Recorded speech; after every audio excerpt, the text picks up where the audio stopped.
Acompáñame por favor, hermano. Vamos a estudiar el libro de Esdras que hemos estado leyendo versículo a versículo. Y hoy vamos a ver el capítulo 8, vamos a comenzar el capítulo 8 de Esdras.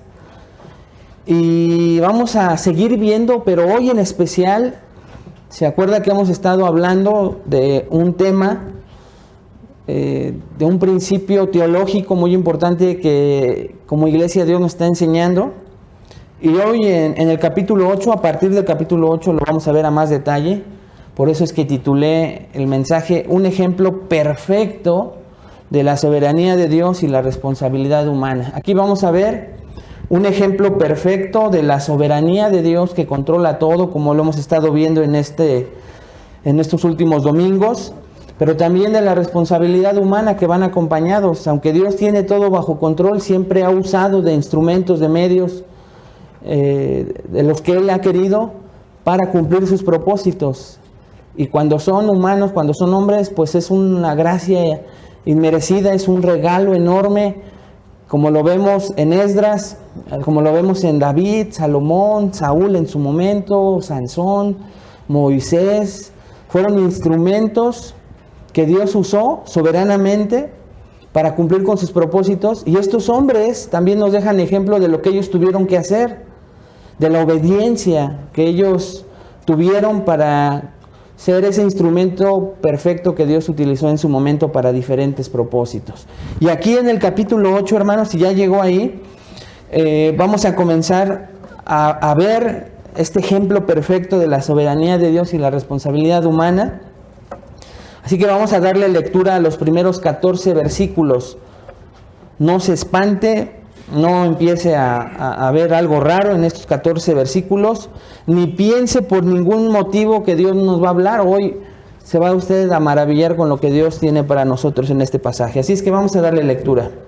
Esdras 8, versículo 1 dice: Estos son los jefes de casas paternas y la genealogía de aquellos que subieron conmigo de Babilonia, reinando el rey Artajerjes.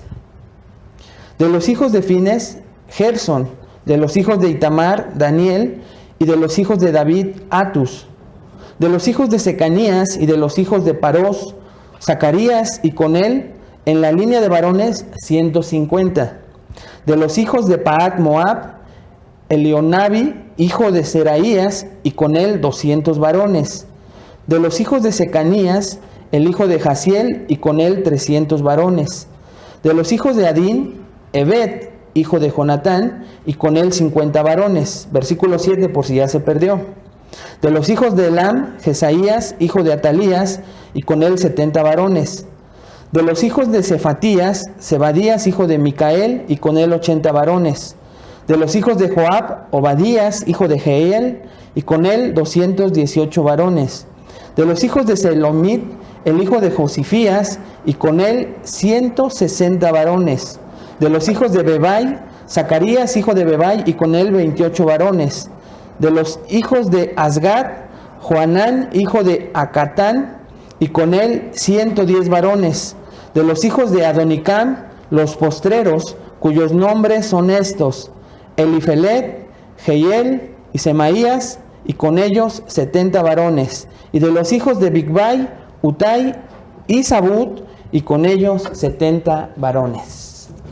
Vamos a orar, hermanos. Padre, te damos gracias por esta mañana y queremos solicitar tu ayuda, Padre, porque cuando nos encontramos con una lista como esta, siempre tenemos la intención de saltarnos sin escudriñar, sin revisar a fondo el por qué soberanamente decidiste que este tipo de pasajes se quedaran en tu bendita palabra, sabiendo que ella es útil para enseñar, para redarguir, corregir e instruir en justicia, a fin de que seamos enteramente preparados. Así que con esta fe te pedimos entendimiento, atención a lo que vamos a aprender en este pasaje, con la fe, Señor, de que toda la Escritura es inspirada por ti y útil. Así que disponemos este tiempo, nuestro ser, para poner atención y maravillarnos con lo que tú tengas para nosotros. En el nombre de Jesús te lo pedimos. Amén.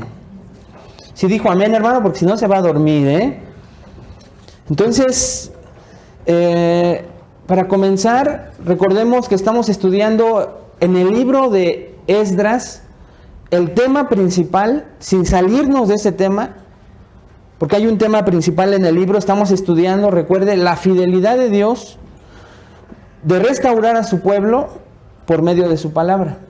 La fidelidad de Dios de restaurar a su pueblo Israel, ¿de qué? De 70 años de esclavitud. ¿Y cuál es el medio que ocupa Dios? Su bendita palabra. Y terminamos hace 8 días el capítulo 7, ¿lo recuerda? Donde se nos narra cómo un segundo grupo de exiliados sale de Babilonia, y este grupo es gobernado por el imperio persa, que ya derrocó a los babilonios, y este grupo regresa 80 años después de que el primer grupo salió. El primer grupo se tardó 20 años, entonces que terminó el primer grupo, cuando inició, llegó 20 años después, diríamos entonces que pasaron 60 años aproximadamente para que un nuevo grupo saliera. El primer grupo, lo recordamos rápidamente, fue encabezado sobre todo por Zorobabel. Ya se está a lo mejor empezando a familiarizar con los nombres. Zorobabel y Jesuá, y estos dos líderes encabezaron a este primer grupo con el propósito, lo recuerda, de construir ¿qué? El templo. Nuevamente el templo que estaba destruido allá en Jerusalén. Pero entonces 60 años después, 80 desde que iniciaron su primer regreso, los primeros hombres que regresaron, sale este grupo encabezado ahora por Esdras. ¿Y si se acuerda cuál era la meta de Esdras? Restaurar la vida espiritual de Israel. ¿Qué era la vida espiritual? Bueno, que ya estaba un templo terminado hace casi 60 años, ya estaba terminado el templo, pero pues como hoy muchas iglesias, sobre todo en Europa, no sé si usted lo sabe, hay iglesias vacías, ¿no? Si usted va a Holanda, por ejemplo, a Alemania, son países donde las iglesias están así completamente vacías, algunas las utilizan como museos, pero otras no. Así estaba el templo de Israel. Dios lo había mandado a ese primer grupo a reconstruir el templo, estaba terminado, pero no servía de nada, era como un museo ahí, histórico. Entonces Dios pone en el corazón de este hombre Esdras, que hemos aprendido sus características, el que regrese a reavivar esta vida, a restaurar la vida espiritual de ese pueblo, que aunque tenía un templo terminado, pues no lo ocupaba, no hacían los sacrificios y todos los mandatos por el cual los había regresado a ese primer grupo de exiliados. Entonces sale este segundo grupo y, bueno, algún detalle importante es que en este segundo grupo, hermanos, ahorita vamos a ver la cantidad exacta de los que regresaron, pero fue aproximadamente en el año 456 antes de Cristo cuando sale este segundo grupo encabezado por Esdras. Y en los versículos 1 al 9, pues aprendimos lo que la palabra de Dios hizo en este hombre Esdras. En el versículo 10, vimos la actitud de este hombre de Esdras ante la palabra de Dios. Y en los versículos 11 al 28, que terminamos el domingo pasado, aprendimos sobre la soberanía de Dios manifestada en el control absoluto de todo para facilitar el regreso de este segundo grupo de una manera impresionante, sobrenatural, que estudiamos a detalle. Cómo Dios abrió puertas y le facilitó todo a este hombre Esdras. ¿Pero por qué? Porque él se dejó ser influenciado por la palabra de Dios, se notaba en su testimonio y aparte él siempre escudriñaba, estudiaba, se esforzaba también por vivir la palabra de Dios y por enseñarla. Entonces todo se le facilita. Pero hoy llegamos al capítulo 8 y ya con el permiso del rey Artajerjes, Esdras, hermanos, prepara y planea y también comienza y termina entonces su viaje de regreso a Israel. Y eso es lo que narra el capítulo 8. Y en el capítulo 8 vamos a aprender, escuche, lo tienen sus boletines, también va a aparecer en la pantalla, 5 acciones soberanas de Dios por medio de Esdras en la administración de Israel que te animarán a servir y continuar con tu restauración espiritual. Recuerde, así como la meta del libro de Esdras es ver cómo Dios restaura, es fiel en restaurar por medio de su palabra. Aquí no podemos dejar de ver que la meta, y sobre todo en Esdras, a partir del capítulo 7, enfatiza esa restauración espiritual. Entonces, Dios hace 5 cosas, hermanos, en el capítulo 8, por medio de un instrumento, como ya decíamos, que es Esdras. ¿En qué? En administrar correctamente a este grupo de personas, donde nosotros vamos a aprender o que nos van a animar a servir y continuar con nuestra restauración espiritual. Vamos a dividirla en esas 5 acciones y hoy vamos a terminar con la primera, porque esa la vemos en los primeros 14 versículos. Y esta es: Dios convoca y reúne a través de Esdras. Pero vea, el énfasis es Dios quien convoca y reúne a través de un líder, a través de un hombre que es Esdras, a quienes han de regresar para la restauración espiritual. Entonces, esta lista que acabamos de leer, y como dijimos en la oración, muchas veces pues tenemos la tentación, cuando tenemos nuestra lectura, de encontrarnos con estas genealogías, de meter quinta, leerla y a lo que viene. Pero hemos aprendido también en este hermoso libro que hay cosas muy importantes que Dios quiere enseñarnos. Así que vamos a ver que aquí Dios convoca y reúne a través de Esdras a quienes han de regresar para la restauración espiritual. Y ya habiendo leído el pasaje, entonces vamos a entrar de lleno, hermanos, a ver cómo Dios convoca y reúne a través de Esdras a este grupo. Y vean lo que dice. Al llegar al principio del capítulo 8, pues lo que vemos en la primera frase es que es una lista, escuche, muy importante, que se compone o que se componía de todos los miembros de una familia o de un clan. El miembro mayor, de mayor dignidad, autoridad, normalmente era el de más edad, era el jefe o patriarca. Por eso es que la primera frase del versículo 1 dice: estos son los jefes de casas paternas.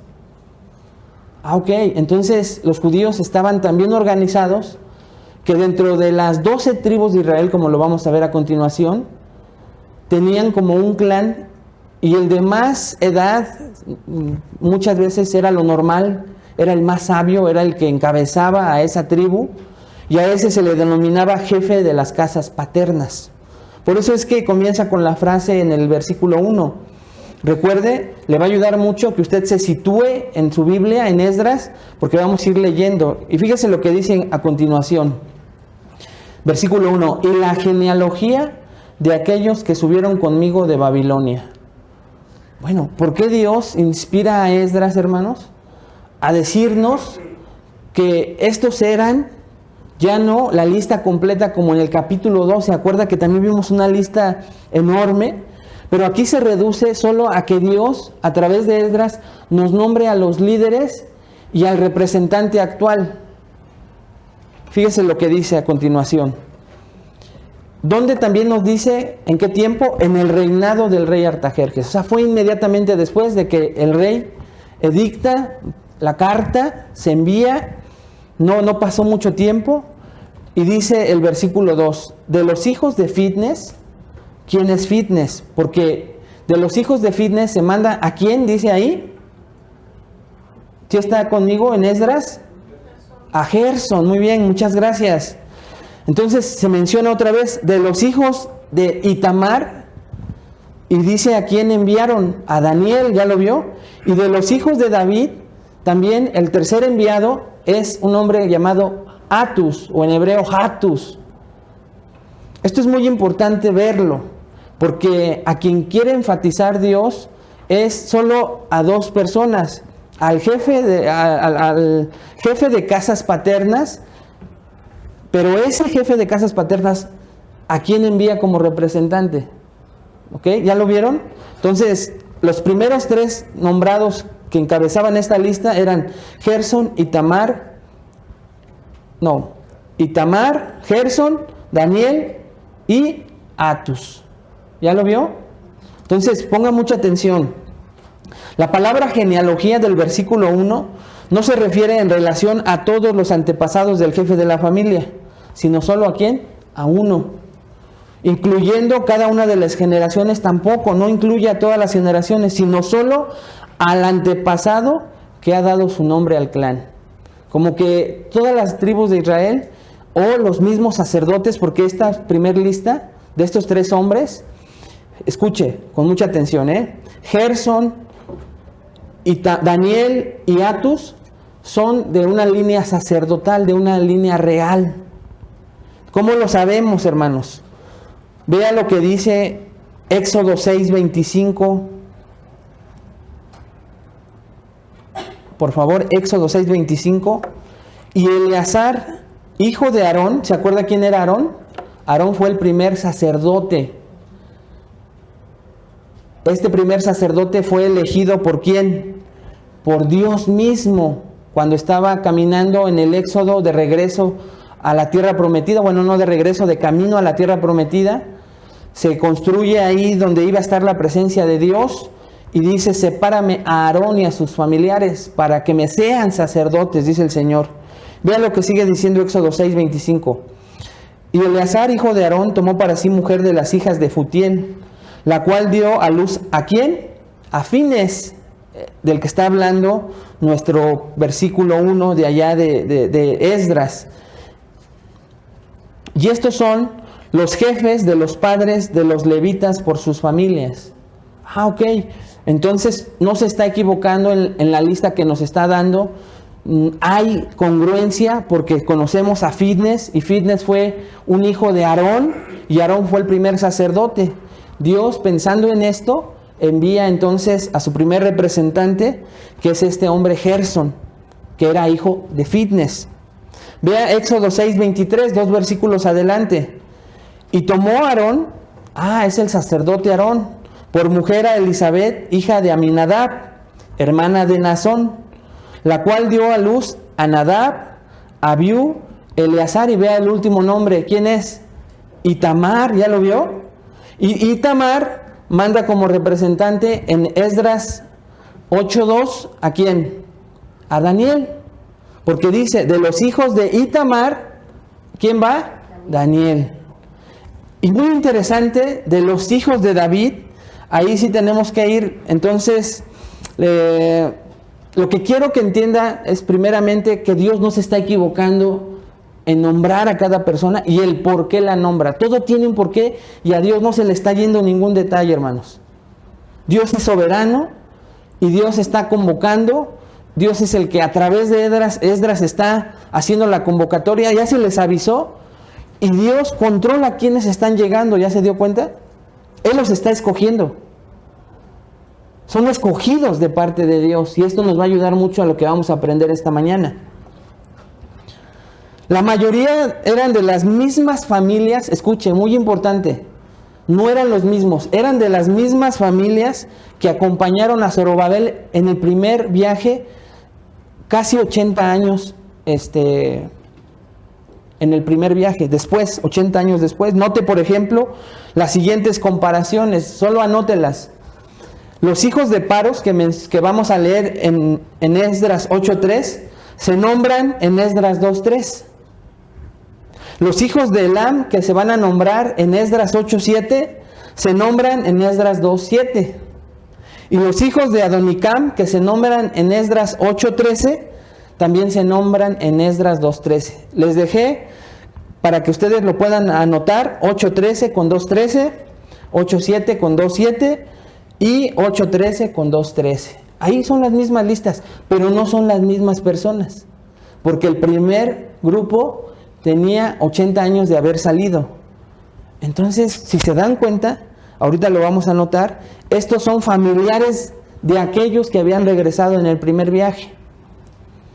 En esta parte de la familia de David también había regresado un representante, que es Atus.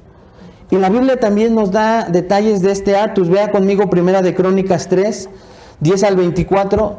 Y ahí Crónicas está detallando la genealogía de Salomón. Pero vea cómo es interesante que ahí aprendemos que hasta allí en Crónicas se nombra a este Atus. Vea conmigo, Primera de Crónicas 3:10. Hijo de Salomón fue Roboam, cuyo hijo fue Abías. Es otra lista larga, solo escúchela si quiere y ahorita le ponemos atención a lo que le quiero enseñar. Del cual fue hijo Asa, cuyo hijo fue Josafat, de quien fue hijo Joram, cuyo hijo fue Ocosías, hijo del cual fue Joás, del cual fue hijo Amasías, cuyo hijo fue Azarías, e hijo de este Jotam, hijo de este fue Acaz, del que fue hijo Ezequías, cuyo hijo fue Manasés, del cual fue hijo Amón, cuyo hijo fue Josías, y de los hijos de Josías, Joanán, su primogénito, el segundo Joacim, el tercero Sedequías, y el cuarto Salum.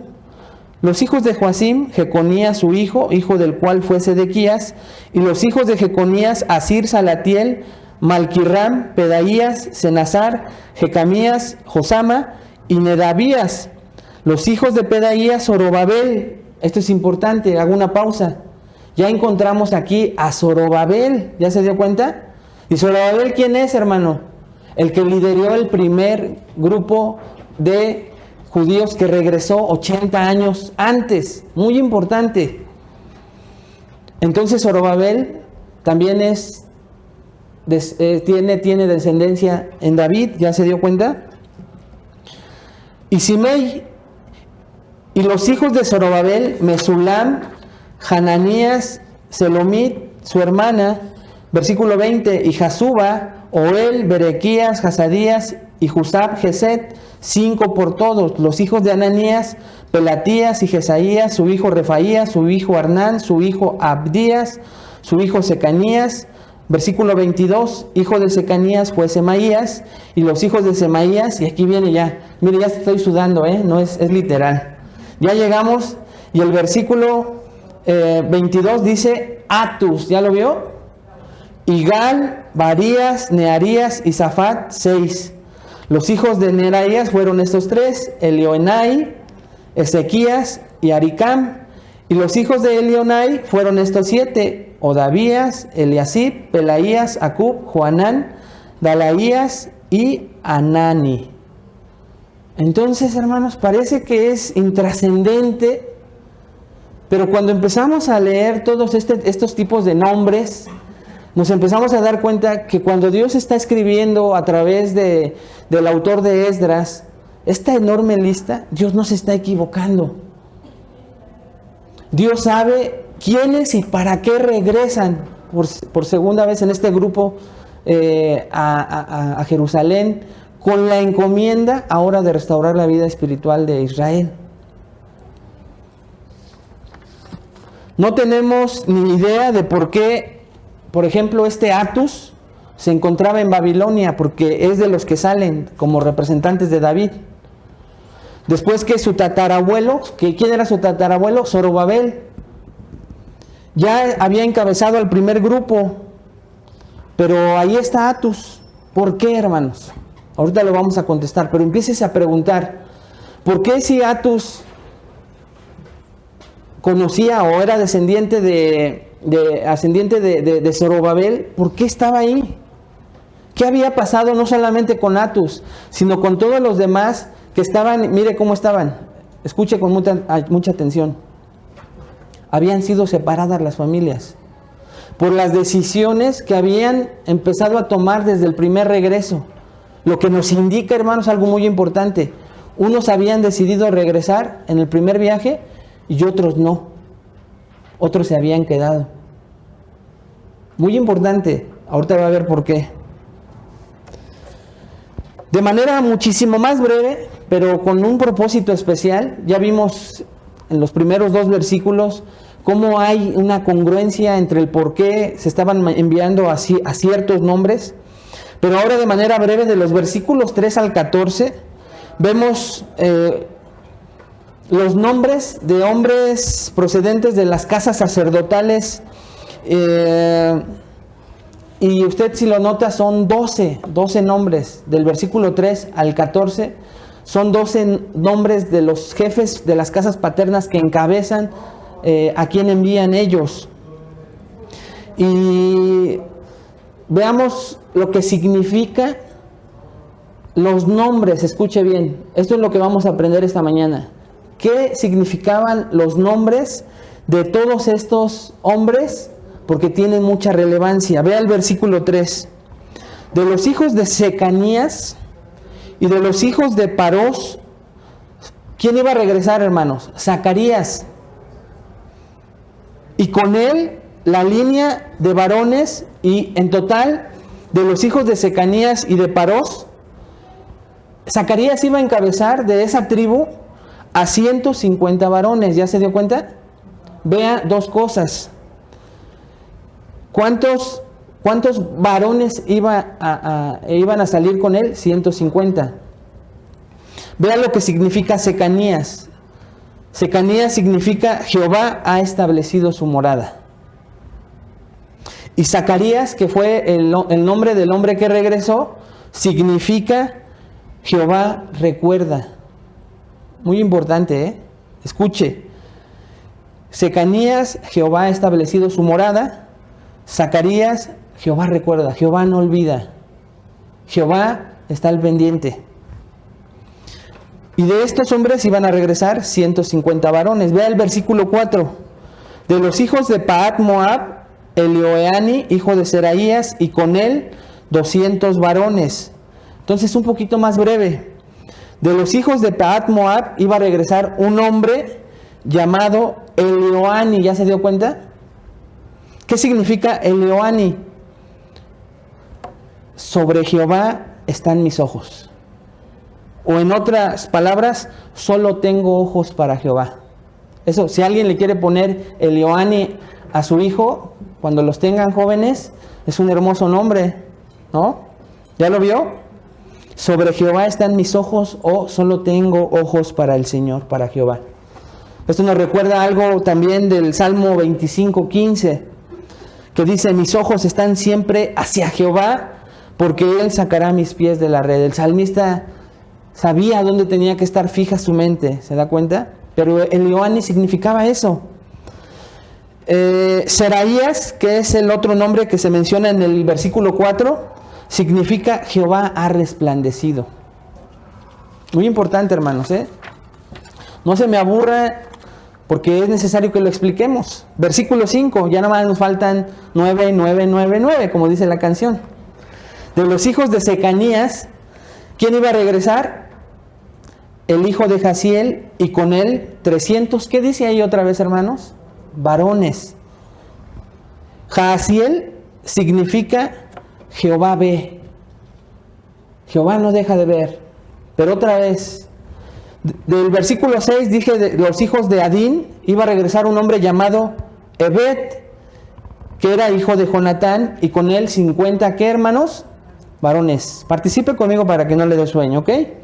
Y Ebed significa siervo, pero posiblemente es una contracción de un nombre que a usted tal vez se le suena un poquito más familiar, que es Abdías. Y Abdías significa esclavo, siervo de Jehová. Otra vez, Jehová está ahí. Versículo 7. De los hijos de Elam iba a regresar un hombre que se llamaba Jesaías, hijo de Atalías, y con él 70 varones. Ya vamos a ver ahora, a partir del 7, el significado solamente del que va a regresar, ¿no? Para que nos vayamos rápidos. Jesaías significa liberación de Jehová. Versículo 8. De los hijos de Cefatías iba a regresar un hombre que se llamaba Zebadías, hijo de Micael, y con él 80 varones. Cefatías significa, escuche, Jehová ha juzgado. Zebadías, Jehová ha dado. Y Micael, que viene de Miguel, si le suena más familiar, ¿quién es como Jehová? ¿Quién es como Dios? Versículo 9. De los hijos de Joab, Obadías. Obadías significa, como dijimos hace rato, siervo o adorador de Jehová, siervo de Jehová. Versículo 10. Iba a regresar Josifías, y Josifías significa Jehová añade siempre. Jehová añade siempre. De los hijos de Beba iba a regresar Zacarías, y ya lo vimos, Jehová recuerda siempre, Jehová no olvida. Versículo 12, iba a regresar un hombre llamado Johanán, y Johanán significa Jehová ha sido misericordioso. De los hijos de Adonicam, versículo 13, hay una frase que parece que se tiene que explicar. Dice, los postreros, cuyos nombres son estos, Elifelet, Jehiel y Semaías. Pero antes de explicar la frase los postreros, vea lo que significa Adonicam, mi Señor Jehová se ha levantado. Otra vez, Jehiel significa Jehová da vida. Y Semaías significa Jehová ha escuchado. En todos estos nombres, hermanos, estaba presente el nombre de Jehová. Y se le añadía algún atributo, alguna facultad de este Dios al que estos hombres conocían. Y por eso les ponían estos nombres a sus hijos, porque Jehová estaba presente. La frase los postreros nos indica, hermanos, dos cosas que aún no se han puesto de acuerdo los comentaristas, ¿verdad? Algunos comentaristas dicen que esta frase los postreros es porque algunos que llegaron con Zorobabel en el primer retorno ahora estaban llegando de estas familias. Dice, bueno, de estas familias llegaron tiempo después. Pero lo que los mejores comentarios comentan, valga la redundancia, es que se nombra a los postreros, escuche, porque en esta única familia, última familia, ya nadie quedaba en Babilonia. Y los postreros eran los últimos que quedaban. Para la gloria de Dios, una tribu iba a estar completa ya en Israel. Ahí es donde aciertan los mejores comentarios. Y el versículo 14 continúa y dice, de los hijos de Bigvai, Utai y Zabud. Zabud significa recordado de Jehová. Ya me estaba yendo el 14, pero en todos, el énfasis que quiero darle a esta explicación después de horas de investigación y obviamente ayudado por el estudio de hombres de Dios, hermanos, porque pues para ustedes es difícil escucharlo, pero imagínense lo difícil que es para uno prepararlo, ¿no? Pero entonces uno empieza a notar y los comentaristas empiezan a ver que todos los nombres de estas personas que encabezan a los que envían tienen que ver con Jehová. ¿Por qué es importantísimo esto? Entonces ya explicamos a ciencia cierta una lista. Y en esta lista, hermanos, del versículo 3 o desde el 1 hasta el 14, hay nombres importantísimos y todos, escuche, todos tienen que ver con Dios. ¿Qué aprendemos? ¿O qué explica? ¿Qué quieren explicar estos 14 versículos? Escuche con atención, porque aquí viene ahora sí ya el manjar de esta tarde. En primer lugar, después del examen de cada uno de los nombres que acabamos de ver en esta sección, vamos a ver la suma de los miembros de las familias que regresaron con este grupo. Cuando se suman, Éxodo 8:24, que todavía no estamos estudiando, nos da la cifra, algunos comentaristas son muy exactos, de 1496 varones. Porque acuérdense que en toda la lista que acabamos de leer, dijimos que enviaban varones, porque las mujeres y los niños se contaban aparte. Entonces regresan alrededor de 1500 varones. Pero si recuerda, cuando añadimos a mujeres y niños, se totaliza un total de aproximadamente 6000 personas que regresaron en este segundo viaje.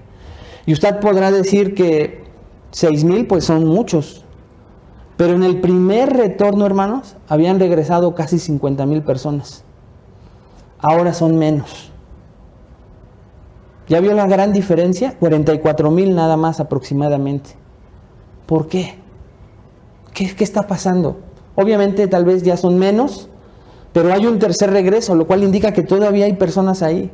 ¿Por qué regresaron únicamente estas 6,000 personas? ¿Qué pasó? Este era un pequeño remanente. Comparado a los 50,000 que habían regresado, era un remanente. Entonces lo primero que encontramos, hermanos, para una aplicación práctica para nosotros, es que Dios siempre ha prometido que los salvos son un pequeño remanente. Desde el Antiguo Testamento, en cuanto a este pueblo que iba a ser esclavizado y después liberado, vea lo que dice Isaías 10:21. Isaías 10:21, hablando el profeta Isaías, profetizando que Israel por desobediencia iba a ser esclavizado 70 años y después liberado, vea, dice Isaías, el remanente volverá. La palabra remanente es ese pequeño grupo. El remanente de Jacob volverá al Dios fuerte, dice el profeta Isaías. Porque si tu pueblo, oh Israel, fuere como las arenas del mar, el remanente de él volverá. La destrucción acordada rebosará justicia. Fíjese lo que dice. Si tu pueblo, oh Israel, fuere como las arenas del mar, así era Israel. Así salieron millones de Egipto y se fueron multiplicando, hermanos. Se fueron multiplicando, eran millones. Cuando fueran esclavizados, solamente un remanente de él iba a volver, un pequeño grupo. Hermano, que tú estés esta mañana aquí, indica que tú podrías ser de ese remanente. Podría ser de ese remanente, y es para adorar y glorificar a Dios. Es para adorar y glorificar a Dios. Somos especiales, somos parte de un grupo pequeño. Porque Dios siempre ha salvado remanentes. En el Nuevo Testamento vemos algo similar. Acompáñenme a Mateo 22, 1 al 14. Jesús comienza a narrar una parábola impresionante, hermanos. Impresionante. Vea conmigo lo que dice. Respondiendo Jesús les volvió a hablar, ¿en qué dice ahí? En parábolas diciendo, el reino de los cielos es semejante a un rey que hizo fiesta de bodas a su hijo. Y envió a sus siervos a llamar a los convidados a las bodas, mas estos no quisieron venir. ¿Se acuerda que está simbolizando al pueblo judío? Al pueblo judío, el cual fue escogido para ser salvado por Jehová siempre, pero este pueblo rechazó la invitación a esas bodas. Es lo que está enseñando Jesús. Versículo 4. Volvió a enviar a otros siervos diciendo, decid a los convidados, he aquí, he preparado mi comida. Mis toros y animales engordados han sido muertos y todo está dispuesto. Venid a las bodas. O sea, una invitación de ese jefe de familia, de Dios para el pueblo judío. Mas ellos, sin hacer caso, como ese pueblo judío, se fueron, uno a su labranza y otro a sus negocios, y otros tomando a los siervos, y los afrentaron y los mataron. Y al oírlo el rey se enojó, y enviando sus ejércitos destruyó a aquellos homicidas y quemó su ciudad. Entonces dijo a sus siervos, las bodas a la verdad están preparadas, mas los que fueron convidados no eran dignos. Id pues a las salidas de los caminos y llamad a las bodas a cuantos halléis. Y saliendo los siervos por los caminos juntaron a todos los que hallaron, a los gentiles. ¿Se acuerda de ese símbolo? La salvación era solo para Israel, pero por el rechazo de Israel, entonces todos los que no eran judíos pasaron a formar parte del plan de Dios para salvación. Por el rechazo de estos judíos. Es lo que está narrando aquí, hermanos. Y saliendo los siervos, repito, a los caminos juntaron a todos los que hallaron, juntamente malos y buenos, y las bodas fueron llenas de convidados. Y entró el rey para ver a los convidados, y aquí viene algo interesante, de los que sí están en las bodas, o aparentemente están en las iglesias, escuche. Y vio ahí a un hombre que no estaba vestido de boda, y le dijo, amigo, ¿cómo entraste aquí sin estar vestido de boda? Mas él enmudeció. Entonces el rey dijo a los que servían, atarle de pies y manos y echadle en las tinieblas de afuera. Ahí será el lloro y el crujir de dientes. Escuche, el remanente otra vez. Porque muchos son llamados y pocos escogidos. Esto es impresionante, hermanos. Así como vemos en Esdras, que el número de los que estaban regresando en comparación al primer grupo, en comparación a la nación israelita, había sido muy pequeño. Así el cristiano, así usted y yo, si de verdad somos hijos de Dios, si de verdad somos hijos de Dios, pertenecemos a ese remanente que Él ha salvado, a ese pequeño grupo que Él ha salvado, porque muchos han sido llamados, hermanos, pero han rechazado la invitación a la salvación. Ustedes mismos han sido testigos de eso, cómo se les llama a multitudes a arrepentirse y han rechazado. Y qué gran bendición para alabar este domingo a Dios al darnos cuenta que nosotros fuimos escogidos con nombre por Dios para ser salvos. ¿Ya se dio cuenta? Usted y yo fuimos escogidos por Dios para ser salvos y pertenecemos a ese pequeño remanente. Pero escuche, una advertencia: en todas las iglesias pasa. Tenga mucho cuidado y revise en su corazón que usted sea de esos invitados, para que no en algún momento, tal vez en el último momento, en el momento menos indicado, que es después de que usted muera o venga el Señor por nosotros, a usted le digan: tú no estás vestido para la boda. Porque así hay muchos cristianos, entre comillas, en las iglesias, que piensan, se dicen cristianos, pero sus vestiduras demuestran que no lo son. O sea, su forma de vida, su desobediencia. Tenga mucho cuidado esta mañana. Jóvenes, escuchen esta gran advertencia. Porque tal vez muchos jóvenes vienen porque los traen sus papás. Muchos son llamados y pocos son escogidos. La primera pregunta para ti esta mañana: ¿te rebosa el corazón de saber que eres de esos escogidos?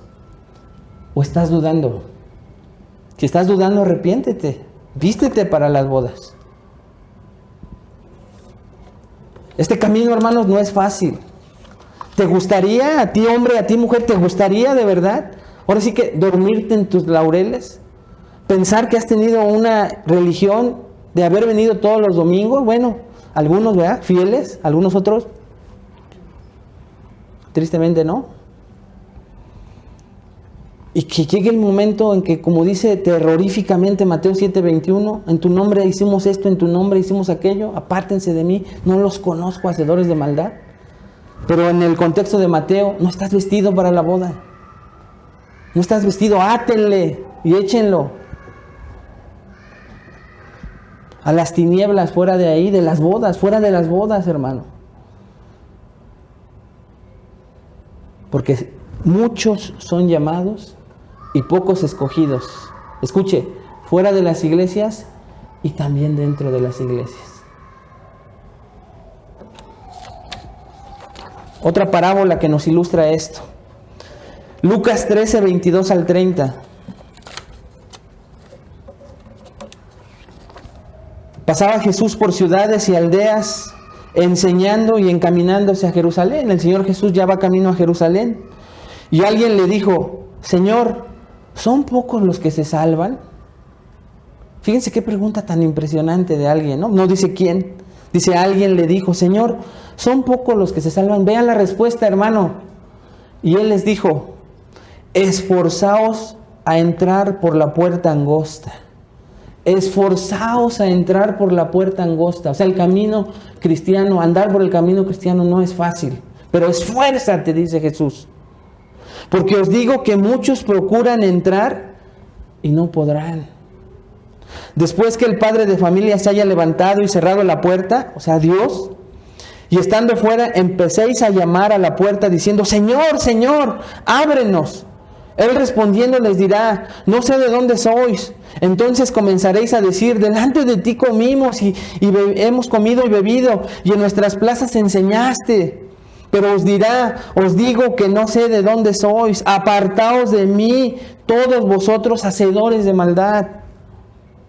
Ahí será el llanto y el crujir de dientes, cuando veáis a Abraham, a Isaac, a Jacob y a todos los profetas en el reino de Dios, y vosotros estéis excluidos.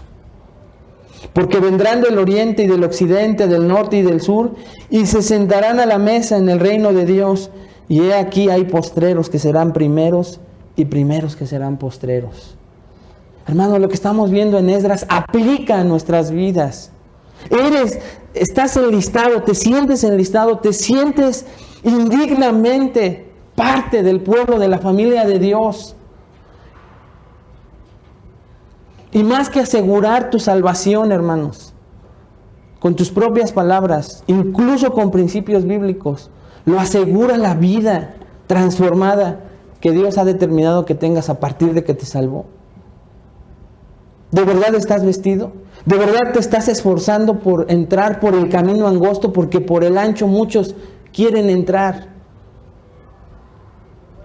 Cuando no conocíamos de Cristo, hacíamos obras buenas, queríamos alcanzar el favor del Dios que nos enseñaron nuestros padres, nuestros amigos, vecinos o alguien más. Y cuando, entre comillas, intentábamos acercarnos a nuestra manera a Dios, era el camino angosto, porque no es a nuestra manera. La salvación solo proviene de Cristo, de la fe y el arrepentimiento genuino. Pero por ese camino amplio, muchos pretenden entrar al cielo. En serio, tú y yo lo decíamos tal vez, pero tú pregúntale si te dice alguien allá afuera, no soy tan malo. Yo me voy a ir al cielo, te lo dicen, asegurando que se van a ir al cielo. Pero tú sabes cuál es su camino. Hermano, tú eres de ese remanente. Ahorita tu corazón está contento por saber con seguridad que perteneces a ese remanente.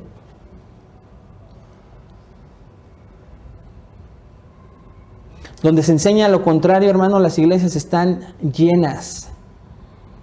Y los líderes tienen la responsabilidad de no enseñar, de no separar a las ovejas de los cabritos.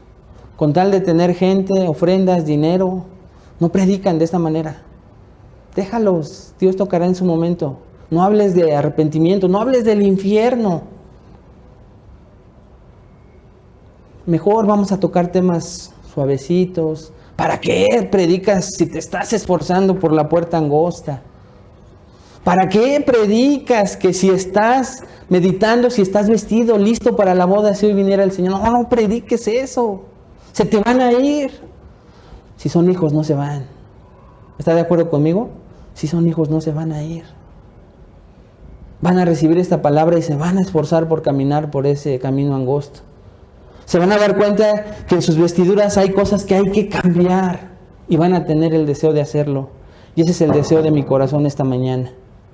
Que ninguno aquí, hermano, se vea por lo que dice la Biblia afuera, sino que todos reconozcamos que nos falta caminar por ese camino, pero tengamos la disposición de hacerlo. Que aún hay partes de nuestra ropa interior que se ven fachas, pero que queremos quitárnoslas y ponernos las vestiduras de nuestro Dios. ¿Es sentí de esa manera? Juan Calvino, escucha lo que decía. En el Evangelio, Dios declara que Él se deleita adoptarnos como hijos suyos. Y al hacerlo, nos libera de la trampa de Satanás y de la tiranía del pecado. Pero vea, pero hay muy pocos que aceptan este regalo cuando se les presenta. Por su maldecido cautiverio al pecado, parece que prefieren estar sujetos a sus apetitos carnales en lugar de ceder obediencia a Dios y caminar en completa libertad. Dice Calvino, hay muy pocos que aceptan este regalo de la gracia de la salvación. ¿Ya lo aceptaste? ¿Qué tan obediente eres? En segundo lugar, hermanos, en esta lista debe de observarse que solo con la excepción de Joab, este nombre en el 8:9, todos los nombres familiares han aparecido ya en relación a los exiliados con Zorobabel según Esdras 2, 13 y 15. ¿Qué quiero decir con esta frase que a continuación leí? Hermanos, algo sumamente importante. Note lo que voy a decir a continuación. En otras palabras, o quiero decir que los grupos que volvieron con Esdras lo hacían con la intención, escuche hermano, con la intención de reunirse de nuevo con los descendientes de aquellos pioneros del primer retorno que habían regresado hacía ya 80 años. O sea, hagan de cuenta que yo y mi familia, se fue mi esposa y mi hijo Josué, y nos quedamos yo y Mariana. Muchos de estos familiares tenían la intención de encontrarse de regreso a Jerusalén con sus familias, con sus descendientes. Esto era impresionante para el pueblo judío, hermanos. Entonces algo pasó, esta situación, ¿saben qué, hermanos? Provocó mucho dolor, en un momento provocó dolor. Se mantuvieron fuertes vínculos afectivos entre los judíos de Babilonia que se quedaron y los que se fueron a Jerusalén, pero casi no había clan que no conociera esta clase de divisiones familiares. O sea, desde el primer retorno y entre el segundo, muchas familias y clanes se separaron. Pero ¿qué podemos aprender de esto para nuestras vidas? Hermanos, que muchos de nosotros, si no es que todos, estamos como esas familias, ¿no es cierto? Muchos de nosotros estamos así divididos con nuestros familiares. Divididos porque nosotros empezamos a obedecer a Dios y tal vez ellos no quieren todavía. Y estamos divididos, ¿no es cierto? Como este pueblo se encontraba dividido. Muchos estamos separados con nuestras familias por nuestra fe, por nuestra decisión de seguir a Cristo. En muchos casos esto no es una realidad así tangible y literal, ¿no? Que estén separados, pero escuche, hermano. Esto no es una realidad aparente porque muchas veces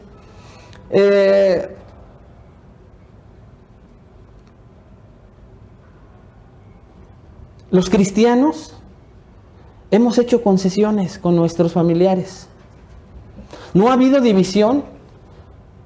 Nos seguimos relacionando con ellos porque empezamos a aceptar sus términos. Y no se nota. Pero ¿se acuerdan de las palabras de Cristo? Porque yo no he venido a unir, sino a dividir familia, el padre con la madre, el hijo con los hijos. Eso es lo que dijo Jesús. Y a veces algunos cristianos podrían contestarle a Jesús, fíjate que conmigo no. Yo he sido cristiano y nada más hay una regla. Yo respeto a mis familiares, ellos me respetan a mí, no se habla de religión y mira, estamos tan en paz. Qué egoísmo, ¿no? Qué egoísmo. Egoísmo del cristiano que ya está de este lado y que no le importa que sus familiares sean salvos. Lo que le importa es seguir teniendo comunión y todo lo que obtiene egoístamente por tener y mantener esa relación. ¡Qué egoísmo! Aquí, hermanos, en Esdras estamos viendo que había dolor, que muchos regresaban con Esdras con el anhelo de encontrar a sus familiares, a sus descendientes que habían regresado 80 años. Algunos habían muerto, pero tal vez los más jóvenes, los más viejos a los más jóvenes decían, vamos a ver a tus familiares, nos vamos a ver allá, nos vamos a encontrar. Hermano, esta mañana te pregunto, ¿tienes el anhelo de que tus familiares, tus seres amados, estuvieran aquí sentados contigo? De verdad, alguna vez has clamado al Señor, has rogado porque estén sentados ahí. Y has sido congruente en no hacer concesiones si es que te sigues relacionando muy íntimamente con ellos. O estás diciendo, el Señor tendrá su tiempo. Yo nunca le predico, le predicará a otro si Dios lo tiene escogido. No, hermano. Porque el hacer concesiones es que ellos te vayan compartiendo, como muchas veces pasa, y los alejas de Cristo. Mas cuando ellos vieran la firmeza radical en tu cambio, en tu amor por Cristo, te van a empezar a rechazar tal vez. Pero tal vez sea lo que necesiten para que en algún momento ellos vean las bendiciones de ser un hijo, una hija de Dios, de ser una familia completa en el camino de Dios. Y tal vez estás convirtiéndote en una piedra de tropiezo, ¿te das cuenta? Por el amor egoísta de no tener esa separación con ellos.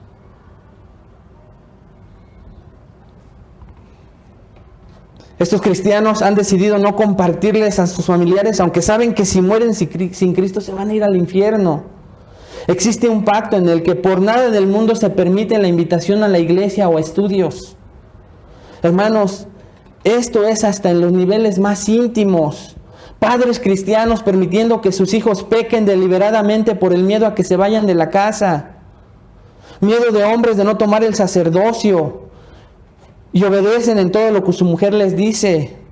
Esposas pecando por lo que les piden sus esposos, por el miedo a ser abandonadas y aun cuando saben que están desobedeciendo a Dios.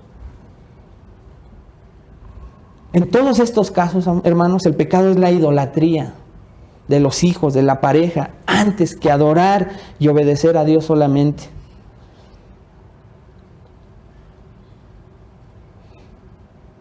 Cristianos que no se quieren dar cuenta que dicen que aman a sus familiares, pero les decía que se aman más a ellos mismos por no perder su relación con ellos y sufrir Por eso mejor yo hago lo que me dicen o dejo de hacer lo que me piden.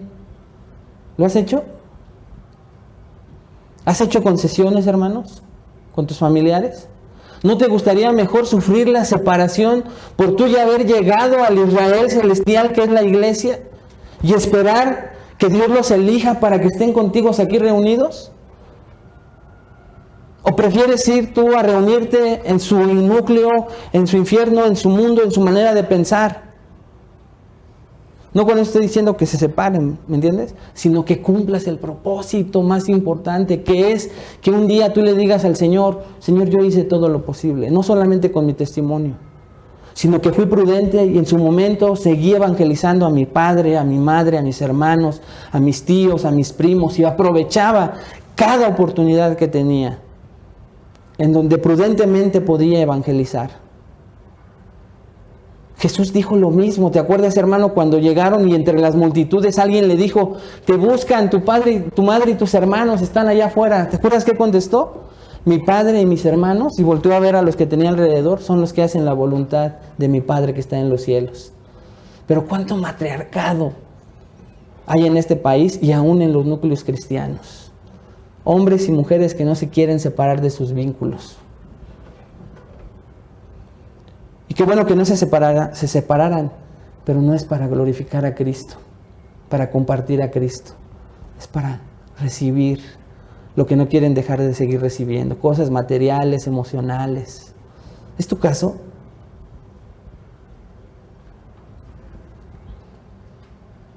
Pero también veamos un aspecto positivo de este punto. Así como estaban separados, hermanos, este nuevo grupo tenía esa esperanza de empezar a ver que muchos años después iban a ver a sus familiares. Y esta esperanza a nosotros hoy en día nos lleva a descansar en Dios, y cuando se pueda volver a evangelizar a nuestros seres amados, hay que hacerlo con valentía, prudencia, sabiendo y conociendo, creyendo que hay un llamado eficaz de parte de Dios, tal vez para ellos como lo hubo para ti. Y como lo dice la Escritura, vea conmigo Isaías 65:1. Me di a conocer a los que no preguntaban por mí.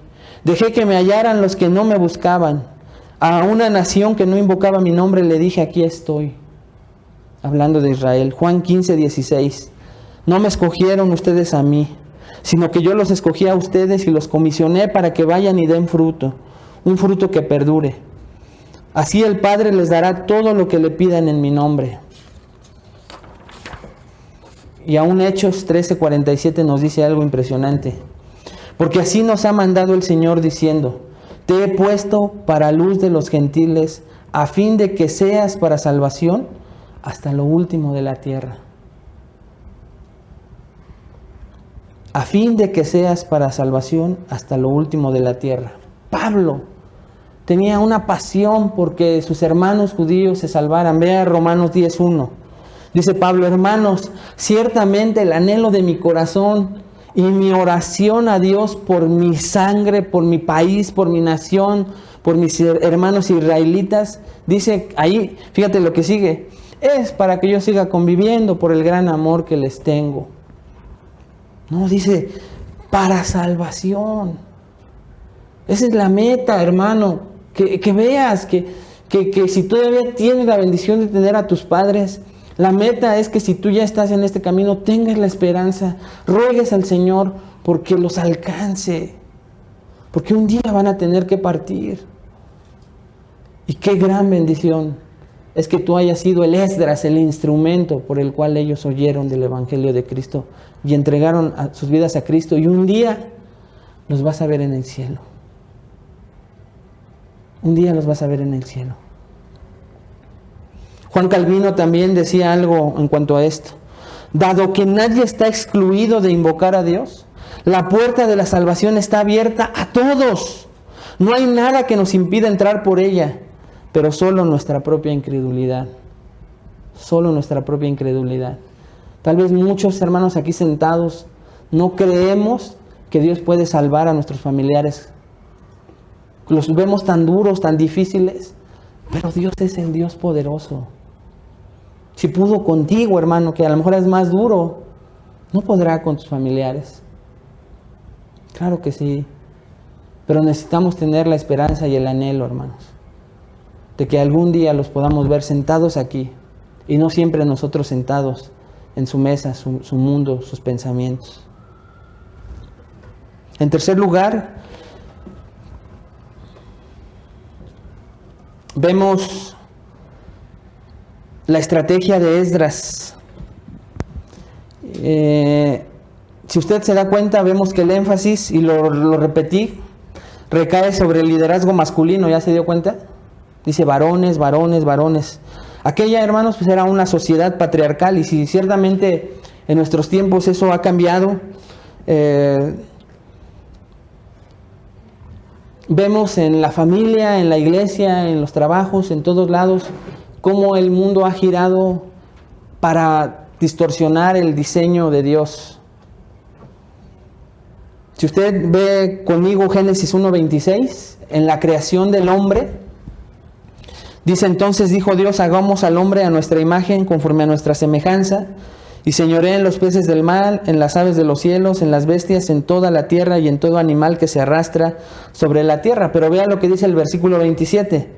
Y creó Dios al hombre a su imagen, a imagen de Dios lo creó, y aquí viene algo muy importante, varón y hembra los creó. Entonces, ¿qué enseña este principio desde el Génesis? Que espiritualmente, y ustedes ya lo han escuchado, Dios creó al hombre y a la mujer espiritualmente iguales. Nadie es superior espiritualmente hablando.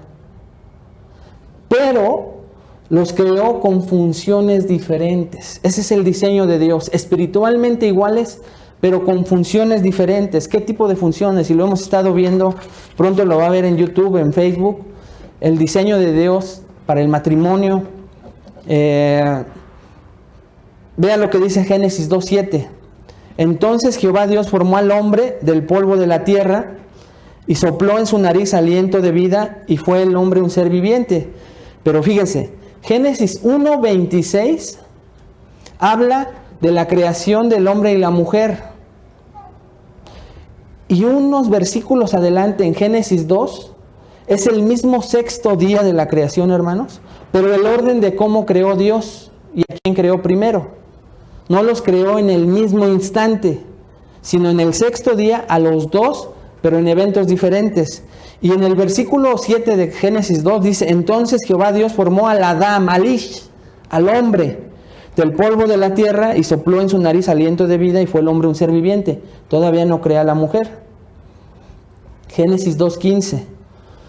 Tomó pues Jehová Dios al hombre y lo puso en el huerto del Edén, vea, interesantísimo, para que lo labrara y lo ¿qué? Y lo guardase. Entonces, crea primero al hombre para darle una función en el huerto que crea, y le da una tarea, le da un trabajo. Para los que dicen que el trabajo es una bendición, aquí todavía no hay pecado, ¿ya lo notó? Pero ya el hombre, el Ish, el varón, tiene una función que es guardar y labrar el huerto. La mujer todavía no aparece. El hombre le está dando liderazgo al hombre. Igualmente, espiritualmente igual a la mujer, pero con funciones diferentes. Génesis 2:16. Y mandó Jehová Dios al hombre diciendo: de todo árbol del huerto podrás comer. Vea otra vez, hermano. Versículo 16 nos enseña que el mandato de que se podría comer de todo árbol menos de uno, ¿lo recuerda? ¿A quién se lo dio? Al hombre. Y cuando la mujer peca y el hombre peca, Dios a quién busca para que le dé cuentas y le rinda cuentas? Al hombre, porque le dio el mandato al hombre. ¿Ya se dio cuenta? Muy importante, porque este es el diseño de Dios. Y hoy las mujeres y los hombres quieren romper este diseño. Y es lo que estamos viendo en la lista de Esdras. Son varones que están liderando. ¿Que esto quiere decir que las mujeres no son importantes? No, por supuesto que no. Pero sus funciones son diferentes. Y lo vamos a ver más adelante en Esdras.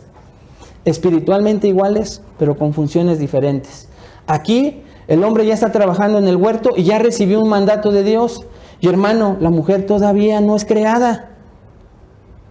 ¿La hace menos? Por supuesto que no. Pero con funciones previas que Dios determinó para el hombre antes y después para la mujer otras. Me puedo seguir, pero escuche mejor las grabaciones de Ascari que ha dado en matrimonios. Por eso les invitamos el siguiente sábado a que vaya y aprenda junto con nosotros, y si no, las escuche. Entonces en Esdras lo que vemos son hombres y las mujeres como ayuda idónea, como lo pudiéramos seguir aprendiendo en Génesis, pero aquí son hombres. Y esto se ha perdido, hermanos, en las familias, el orden del diseño de Dios. Y por eso es que vemos a mujeres queriendo, intentando o mandando en los hogares, fuera del diseño de Dios. A las mujeres trabajando y al hombre recibiendo el dinero, rascándose la panza. A las mujeres mandando, haz esto, haz aquello, y al hombre, sí, está bien, mi amor, ¿qué más? No porque sea malo. El mundo lo ha hecho malo, la sociedad lo ha hecho malo, es el diseño de Dios, porque tampoco dice que el hombre haga eso, ¿verdad? Sí, apúrate a hacer esto. No, de ninguna manera, es las funciones. Cada uno debe de cumplir con sus propias funciones, de acuerdo al diseño de Dios. Cumple con el diseño que Dios te dio, mujer. Varón, cumple con el diseño que Dios te dio.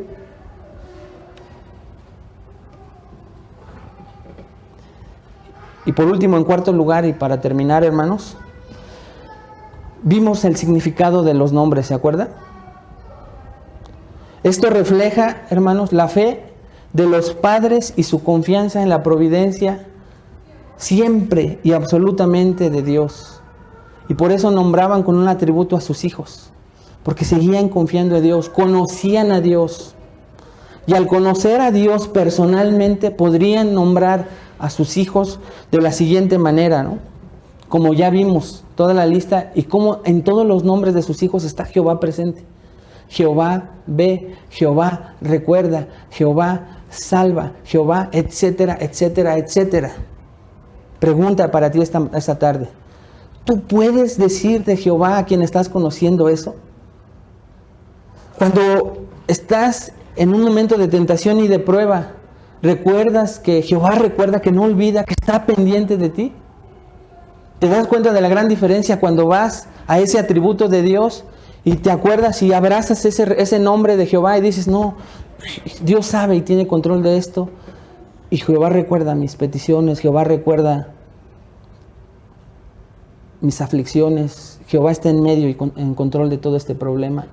Y el recordar y ver a Dios con ese simple nombre hace la diferencia en tu vida, ¿no es cierto? Por el contrario, hermano, si a ti se te olvida que Jehová recuerda, estás preguntándote, ¿dónde estás, Señor? ¿Por qué me abandonaste? Pero aquí dice que Jehová recuerda siempre. ¿Conoces a Dios de esta manera? Hay muchísimos nombres de Dios. Dice que Él es el alfa y la omega. ¿Qué significa para ti eso? Dice que Él es el alfarero. ¿Qué significa para ti esto?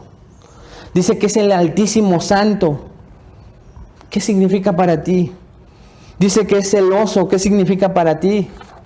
Dice que es creador. Dice que es bendito. Dice que es Dios de dioses.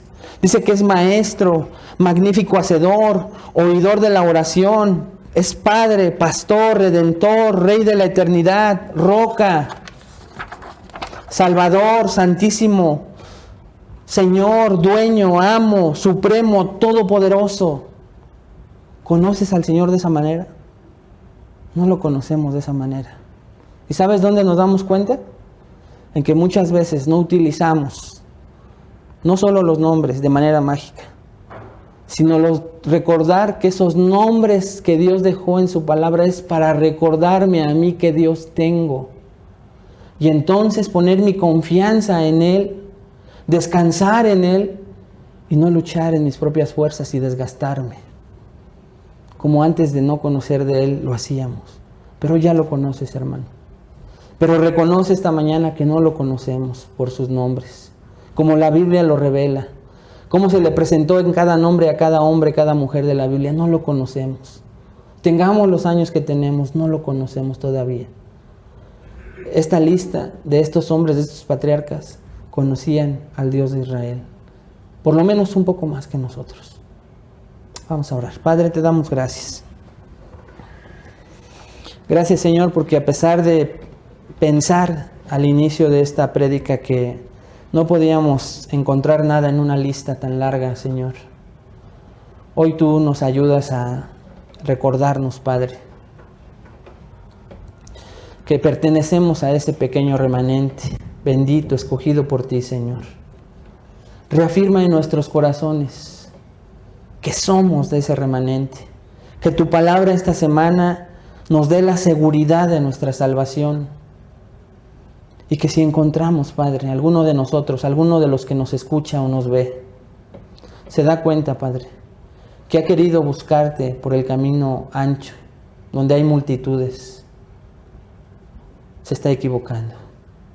Que si hay alguno que se encuentra con vestiduras indignas, tal vez todavía no es tu hijo o tu hija. Llévalos a un arrepentimiento genuino, Señor. Sálvalos. Invítalos, dales gracia para estar dentro del reino, para pertenecer a tu hermosa familia. Pero que ninguno, Señor, de los que estamos aquí, podamos, Señor, ignorar esta advertencia y pensar que por el solo hecho de venir, damos por hecho que un día vamos a estar contigo y tal vez nos podamos llevar una sorpresa en el momento crucial de pasar contigo la eternidad y en lugar de eso, estar en otro lugar separados de ti, Señor. Que no nos pase a ninguno. Permítenos también, Padre, ver y reconocer que deberíamos de alguna manera estar divididos, Señor, con las familias, amigos, personas importantes para nosotros, porque no te conocen, porque su lenguaje, su pensamiento es diferente al que va siendo en nosotros. Reconocemos esta mañana que muchas veces hemos sido egoístas, cobardes, comodinos. Y por los beneficios que obtenemos en la relación, Padre, con nuestros familiares incrédulos, muchas veces hacemos concesiones. Y al hacerlo, Padre, pues negamos tu nombre, tu salvación, la obra que tú vas haciendo en nosotros. Y nos adaptamos muchas veces más a su vida, a su habla, a su pensar. Y nos quedamos callados, Señor. Perdónanos por eso. Y permítenos tener la esperanza, Señor. Y si nosotros somos los medios que de manera prudente siempre evangelicemos a nuestros familiares, lo podamos hacer. En el nombre de Jesús te lo pedimos, Padre.